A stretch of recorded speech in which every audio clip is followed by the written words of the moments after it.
In today's video, I'm going to teach you how to connect Salesforce to QuickBooks. To get started, open QuickBooks and make sure you're signed in to the correct account before making any changes. Once you're on the main screen, look toward the top right corner and click on Integrations. This is where QuickBooks keeps the tools and app connections that can help you extend what the platform can do, including linking it with other business systems like Salesforce. After that, select Explore Integrations.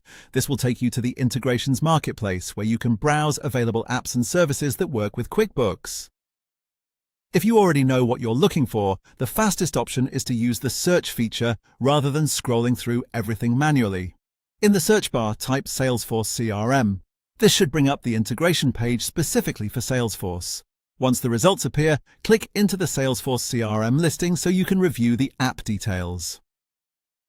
This page typically gives you useful information about what the integration does, what kind of data it can sync, and any setup requirements you may need to be aware of before continuing.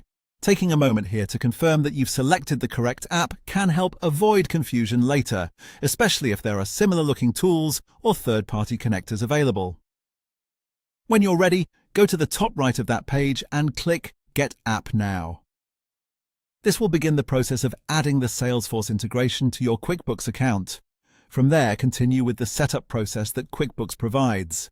The prompts will guide you through connecting your Salesforce account and configuring the sync so the two platforms work together properly. As you move through setup, pay close attention to the permissions and sync options being offered.